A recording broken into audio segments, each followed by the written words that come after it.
I know it's been some time that we've been going through it, but we've been considering together the question, do I believe? And at the start, we considered some, I guess you could call them theoretical angles.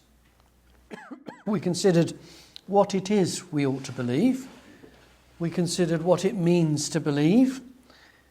We considered that it's both simple and difficult to believe. We considered there are some who are deeply unhappy in believing. And in a sense, dealing with it in a theoretical way or a theological way, it could be quite dry. But John's Gospel is quite helpful in providing for us narrative accounts of people who came to believe. And those narrative accounts are very helpful because they show us what believing looks like in practice in the life of an individual. And John presents to us a range of both individuals and groups who came to believe. And the variety that John uses is extremely helpful because within that variety, somewhere we should be able to see ourselves. And no two of the individuals who came to believe are the same. And the last time we were together, we considered the example that he gives to us of the man born blind in the 9th chapter of John. Now, there was a man who had no prior knowledge of Jesus, seemingly no interest in Jesus, and was certainly not seeking Jesus. And yet on that dramatic day in the temple, that man made rapid progression from unbelief to believing. It was a rough ride, but it was a straight line from unbelief through to believing.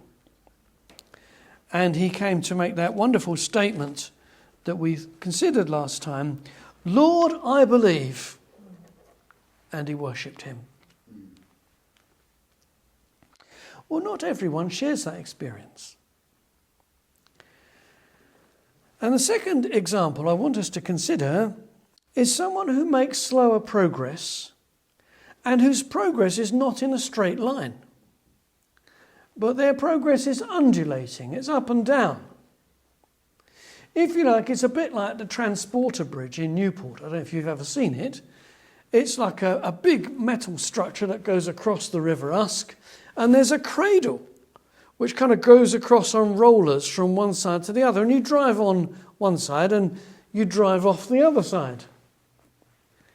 And some people, their experience of believing is like the Transporter Bridge. They're shuttling from the bank of believing to the bank of not believing and back again. They seem to oscillate between the two banks, believing, not believing, believing, not believing. Some people, that's their experience. And since it's just after Easter, well, there's no better time than to consider this man for whom that was his experience. Thomas was a man who at times believed and then at times seemed not to believe. But eventually he arrives at the statement that he makes in verse 28 of chapter 20, my Lord and my God. He believes. Now, the question is, how did he get there? How did he arrive at that point where he believed? First thing we need to consider, and I have to confess, I've got two sets of headings, and I wasn't quite sure which set to go with, so you're going to have both. You can choose. I'll let you choose. Right. Our first point, the beginnings of believing, or if you want the second set of headings, the melancholy apostle. Now, we're first introduced to Thomas in the Synoptic Gospels. Matthew chapter 10 records these words. And when Jesus had called unto him his 12 disciples, he gave them power against unclean spirits to cast them out, and to heal all manner of sicknesses and all manner of disease. Now the names of the 12 apostles are these: the first, Simon, who is called Peter, and Andrew his brother, James the son of Zebedee, and John his brother, Philip and Bartholomew, Thomas and Matthew the publican, James the son of Alphaeus, and Lebbaeus, whose surname was Thaddeus, Simon the Canaanite, and Judas Iscariot, who also betrayed him. And both Mark and Luke give us similar lists of the 12 apostles. Now these 12 men, they were selected from a much wider group of followers, of men who were following Jesus. And the purpose that Jesus selected them was several-fold. Firstly, they were selected that they might be with him, that they might spend time in his presence. They were selected that they might receive special instruction from him. They were selected that they might see in a greater way and to a fuller extent the miracles that he performed, and to hear the preaching that he gave. But it wasn't just that they were to spend time with him, they were also sent out by him to represent him. They were sent out to preach his message. They were sent out to perform miracles in his name.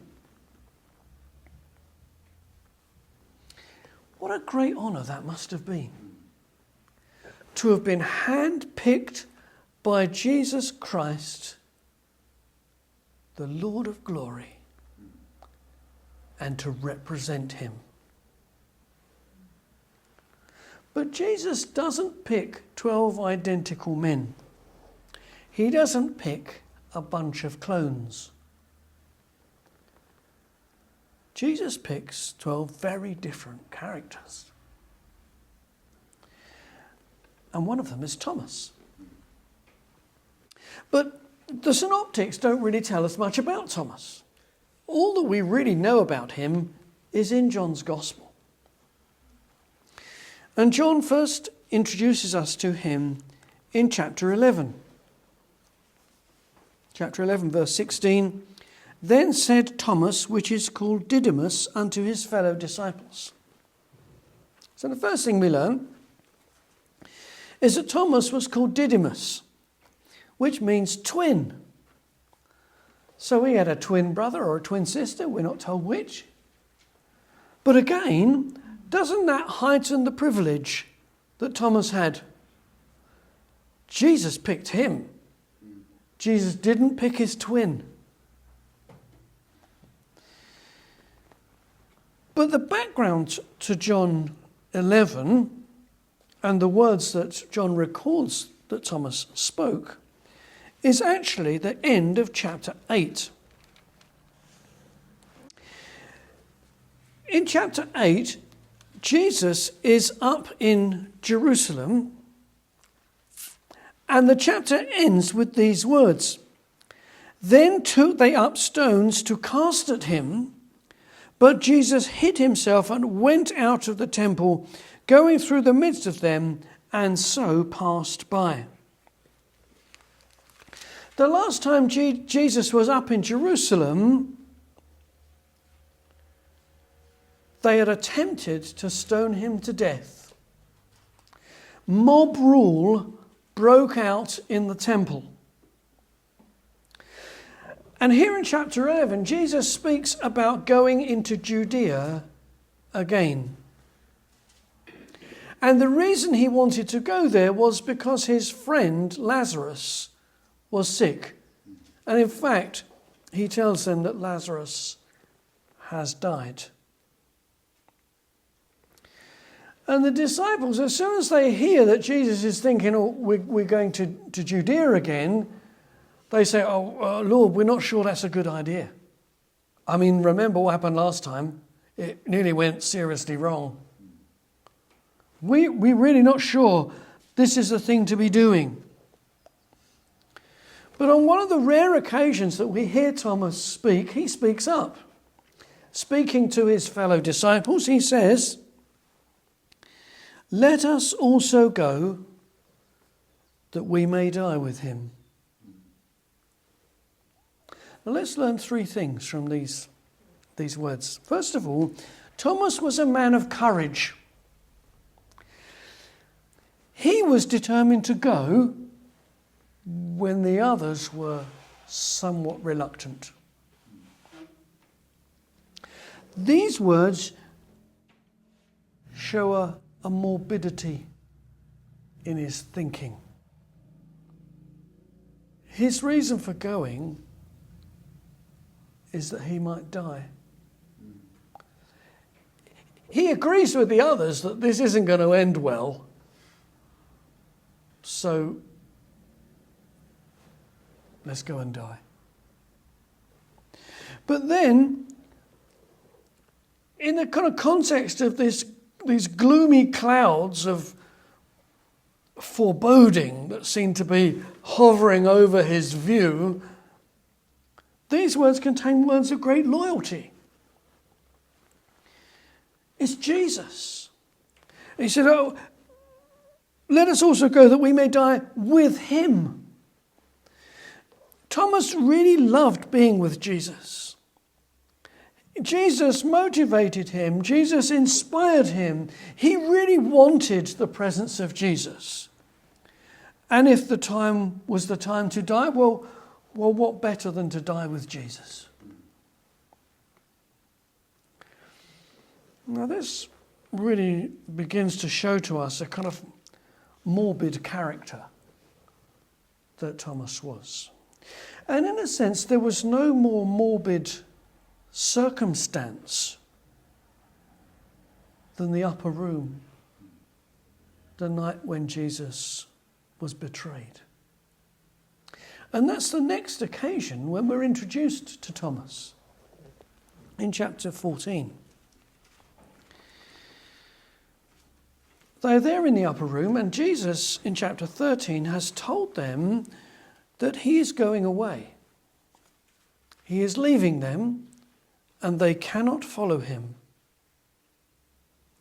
Now, Jesus has said these things multiple times before. But now, these things begin to register. Now they begin to sink down. Now the reality of his leaving them begins to weigh down on them. And they are overcome with sadness. Jesus says to them, "Let not your heart be troubled." He can see that before him, his 12 apostles are deeply troubled by all that he has said. He tells them, "I'm going to my Father's house." He says, "You know where I'm going, and you know the way to get there." And it's at this point Thomas speaks up. Verse 5, Thomas said unto him, "Lord, we know not whither thou goest, and how can we know the way?" He says, we don't know where you're going, so how can we possibly know how to get there? And it's in the intensity of the grief that was there in the upper room at the departure, the imminent departure of Jesus, with the extinguishing of all of their hopes, that Thomas expresses himself in this fog of being unclear about where Jesus is going and how to get there. And Jesus' reply is most basic. Jesus saith unto him, "I am the way, the truth, and the life. No man cometh unto the Father but by me." What is Jesus doing?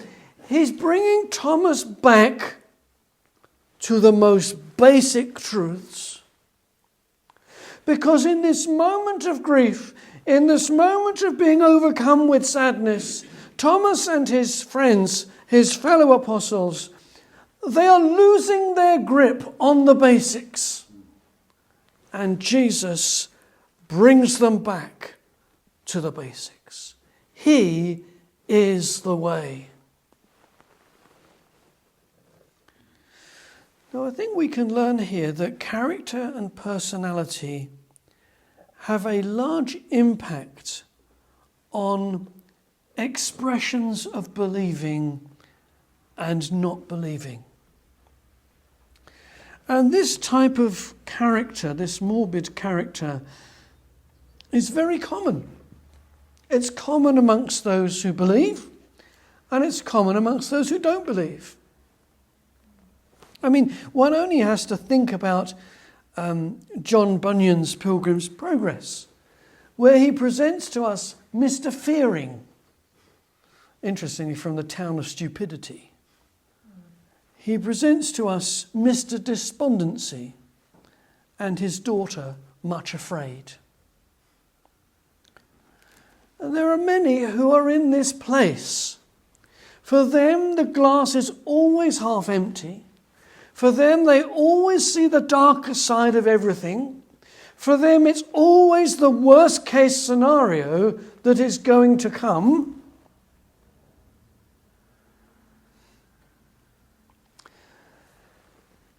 And the reality is we cannot and should not expect everyone who believes to express themselves in the clear, confident, unwavering way that some others do. It's not like that. There are some who come to faith, and it's as if, having made up their minds, they never flinch and they never question again. But then there are others who have come to faith, but they're always flinching, always questioning, always oscillating, always vacillating, always moving backwards and forwards. I don't know, maybe that's you. Sometimes you think you believe. Sometimes you know you believe. Sometimes you think you don't believe. Sometimes you think you don't believe and you do believe at the same time. Listen, even in the hand-picked apostles of Jesus Christ, there was a man who struggled with believing. And this struggle is deeply debilitating. First thing, the beginnings of believing, or the melancholy apostle. Second thing, the crisis in believing, or if you want the alternative titles, the meltdown of faith. Now this brings us to the chapter that we read together and our text for this evening in John chapter 20. The context, of course, is that first Easter Sunday and the resurrection of Jesus Christ from the dead, and his appearance to the 11, or in fact to the 10, in the upper room that first Easter Sunday evening. Thomas was not there. And so when he rocks up in the upper room, they say, "Hey, we've seen the Lord!" And their joy is evident. It's just all over their faces. They've seen the Lord.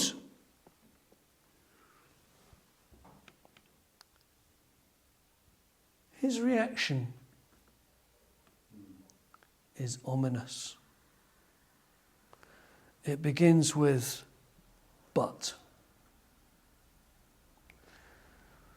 In contrast, in stark contrast to all their joy, there is great darkness in the mind of Thomas.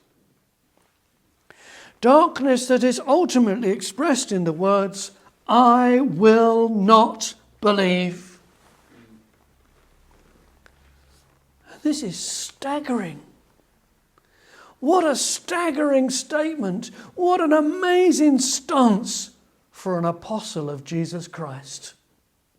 One of the founders of the Church of Jesus Christ, who says, I will not believe. His response is with unswerving incredulity.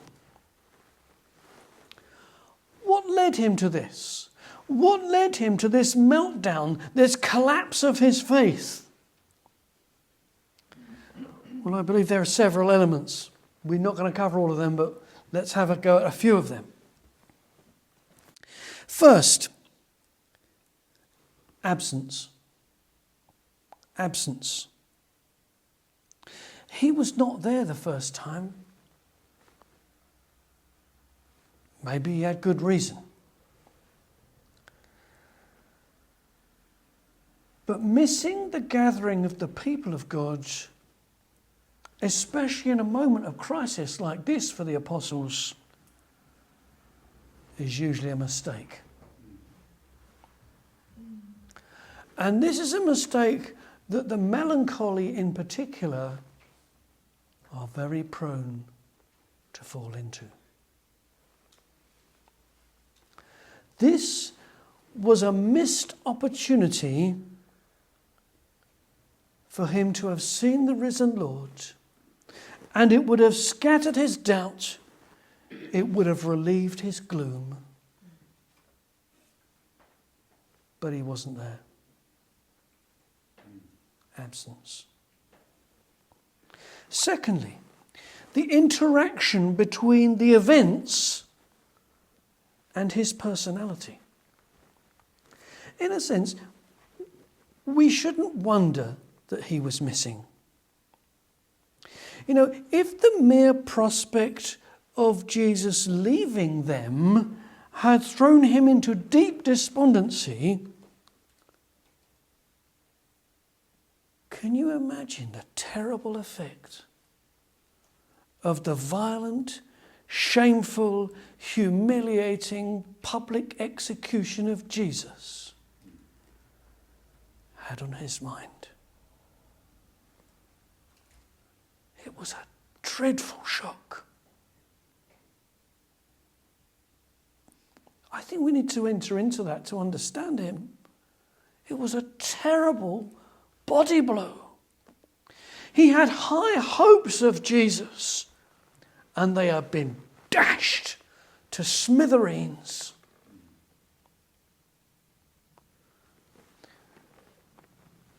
He'd given up 3 years of his life to follow Jesus. That was all gone. It's all over.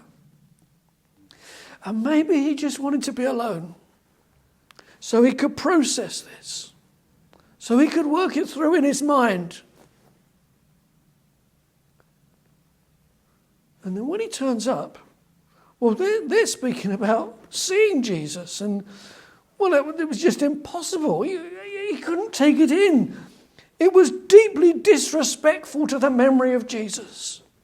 Jesus was dead. Don't say those stupid things. They were just delusional.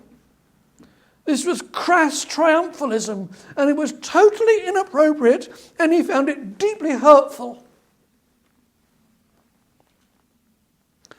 The interaction between his personality and the events.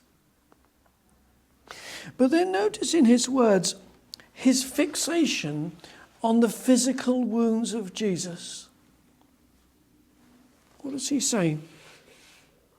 Except I shall see in his hands the print of the nails, and put my finger into the print of the nails, and thrust my hand into his side, I will not believe. The only basis he can possibly see to believing this is a physical interaction between himself and the physical wounds of Jesus. Why? How has he arrived at this? Well, notice in verse 20 that when Jesus appears to the 10, he showed them his hands and his side. He revealed to them his wounds.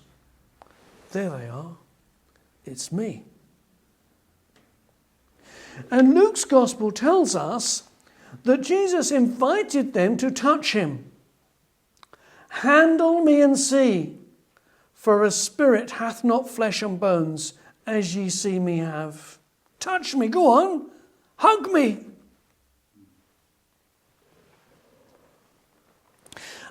And notice how the disciples, the 10, put it to Thomas. We have seen the Lord. Seen. We've seen him.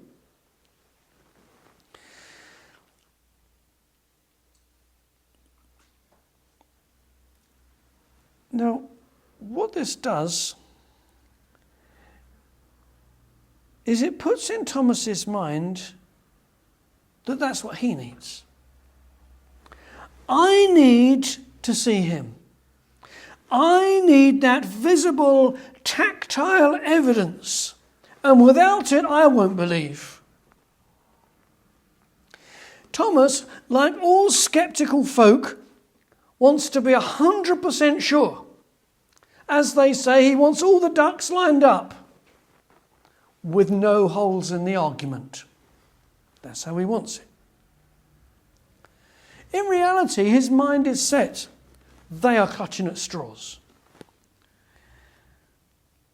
And this is amazing. Here's Thomas, even though he has accompanied Jesus to the grave of Lazarus, even though he's witnessed Jesus calling Lazarus out of the grave, he is adamant, I will not believe. Those words have an awful ring about them. They're terrible words. Listen, this teaches us so much. You know, even the very best of men have fits of unbelief. Just picture a scientist who believes. Every day, the relentless pounding of the waves of evolution and cynicism and atheism are breaking on his soul and wearing away at his faith. Just consider a school pupil who believes. Every day the rhythmic drum of the LGBTQ ideology is beating on them and breaking down their infant faith. Picture a wife who genuinely believes. And every day the relentless sarcasm and mockery of an unbelieving husband takes its toll. And then sometimes there is sudden personal tragedy. A devastating body blow that knocks the stuffing and the wind out of believing in Jesus. They might have been dreaming big dreams, but they are wiped out in an instant. And faith totters, it reels, and it falls. And maybe, even in that scenario, what others are saying makes the whole thing so much worse. The joy, the confidence that they are expressing seems so out of place. And maybe their emphases, they don't intend it, but actually they're quite unhelpful.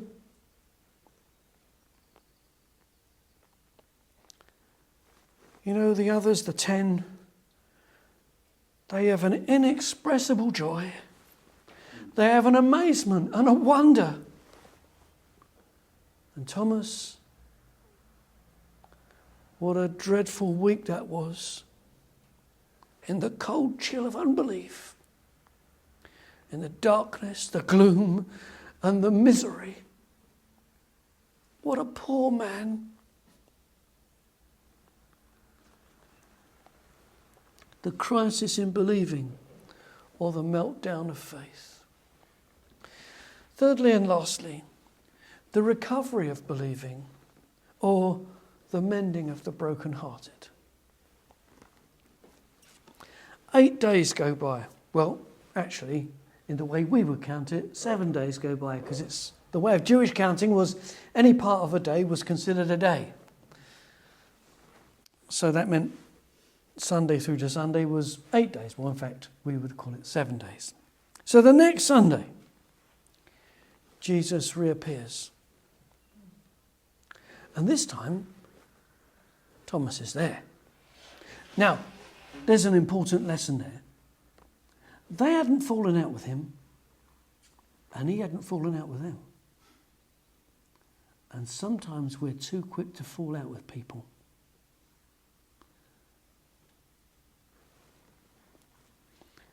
And after the greeting that Jesus gives, he makes a direct address to Thomas.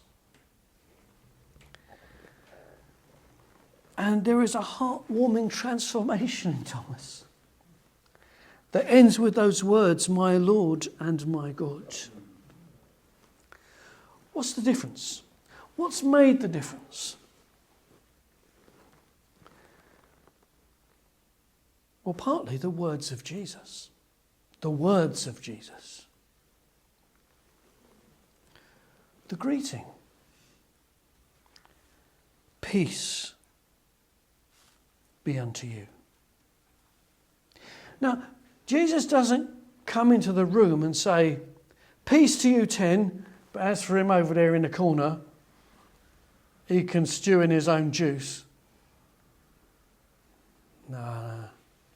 Peace be unto you.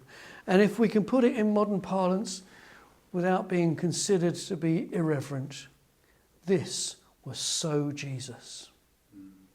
This was Jesus through and through. Peace be unto you.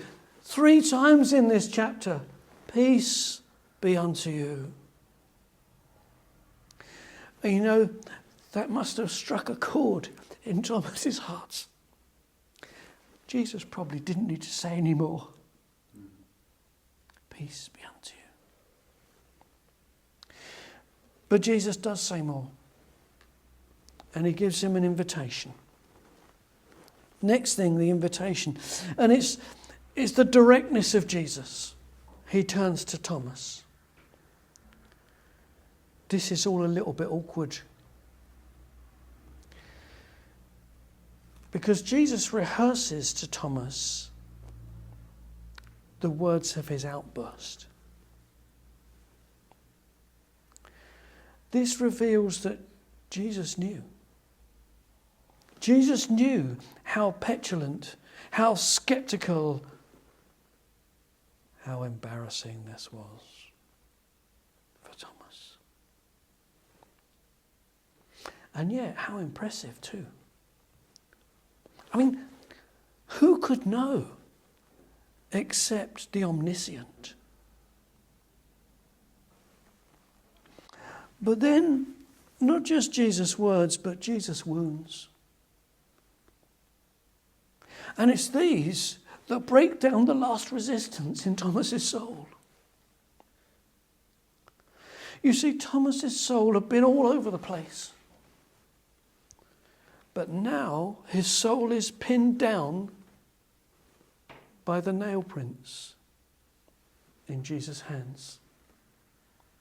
Now his soul is stabilized by the spear wound that he sees in Jesus' side.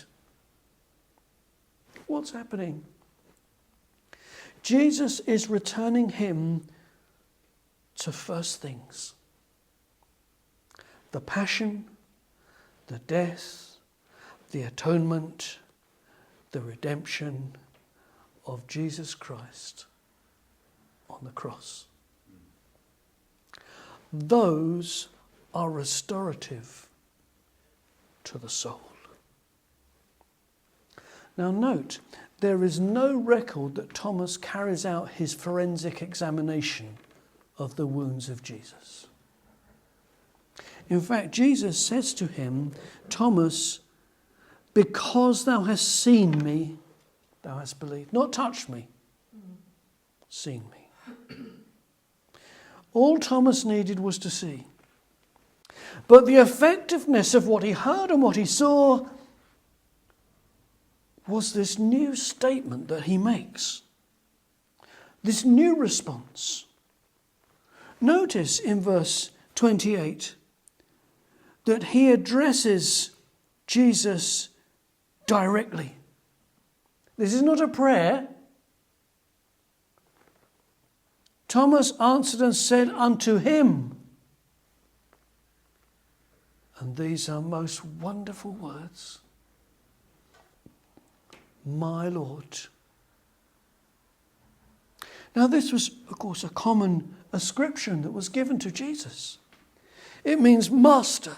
It means rabbi. It means teacher. You are my Lord.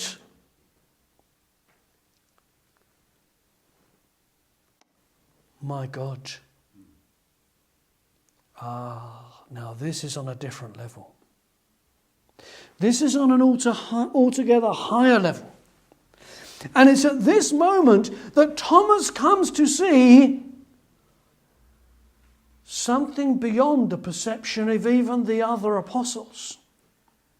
It's at this moment that Thomas makes the clearest, most advanced expression that we find anywhere in the pages of Scripture about the deity of Jesus. Isn't it remarkable that the highest expression of the identity of Jesus Christ comes from the lips of so great a doubter?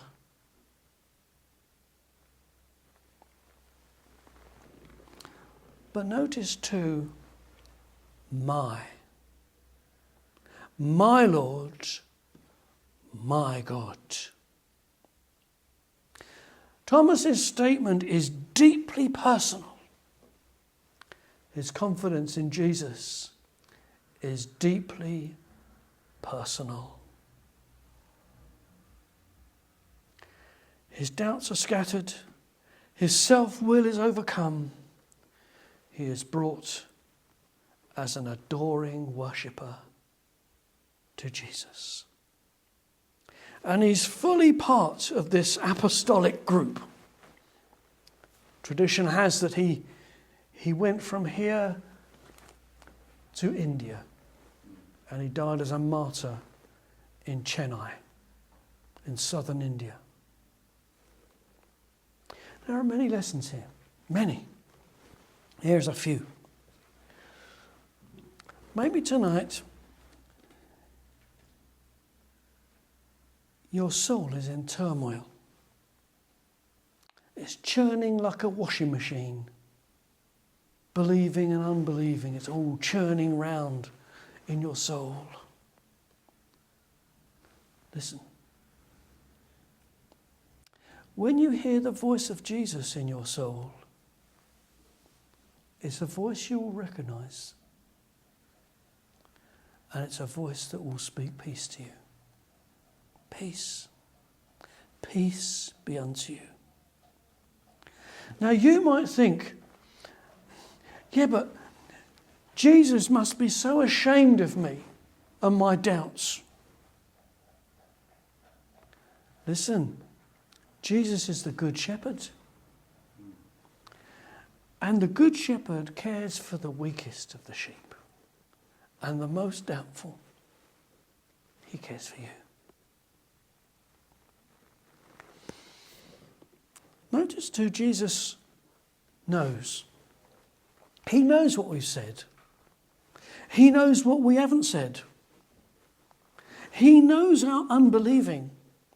He knows the dismissive things that we said at times in our outbursts. This is all deeply awkward.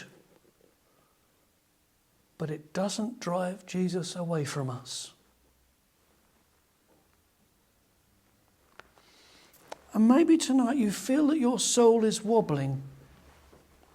Your faith is tottering. Maybe your faith has fallen and melted down. Listen, my friend, come back to the basics. Meditate again on the wounds of Jesus Christ. See in his hands the nail prints. See in his side the spear wound. He did that for you. Those are your hope. He did it to redeem you.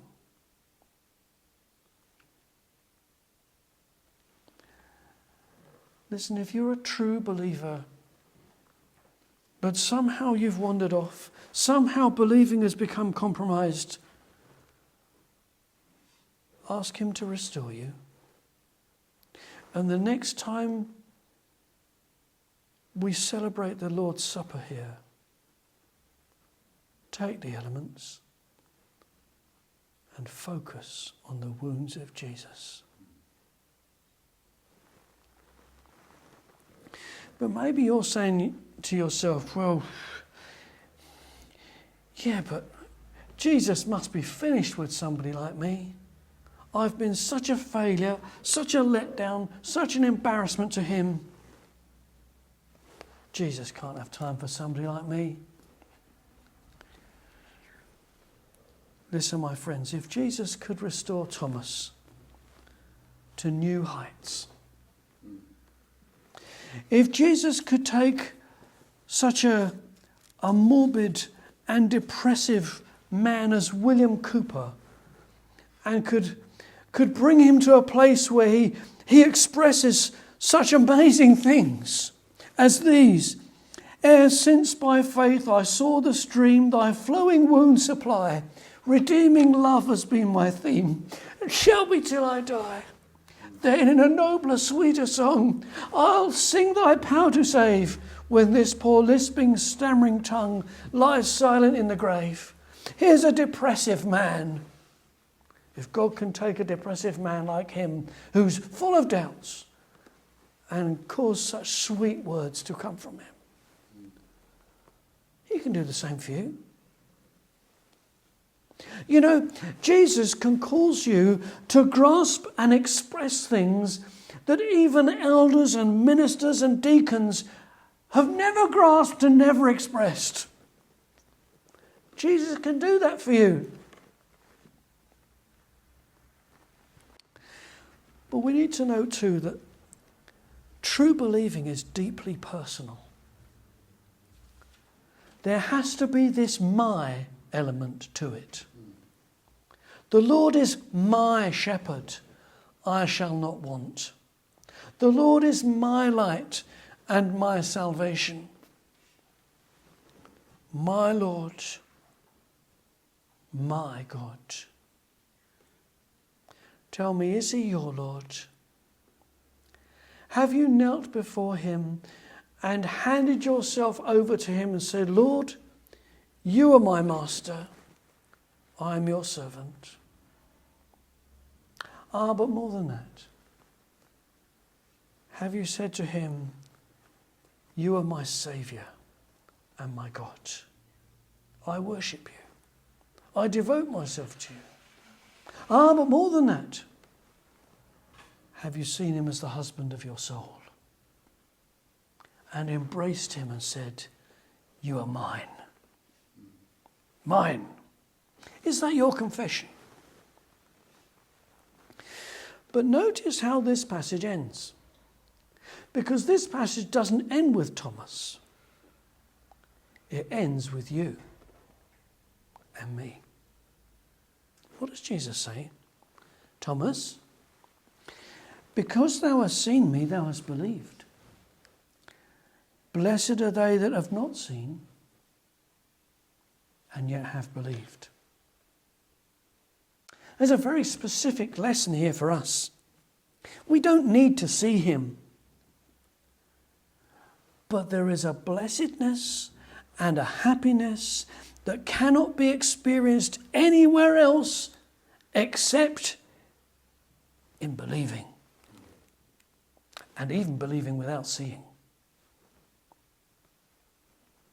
You can't get this blessedness anywhere else. But it's here in Jesus Christ. This happiness of soul. I ask you. Now I urge you to believe. Believe Jesus. Believe him. Go on. Believe him. And this blessedness, this happiness, this joy will flood into your soul. And you will never go back. You might have wobbles, but you'll never go back. May God press these things on our hearts and give us much joy in believing. Amen.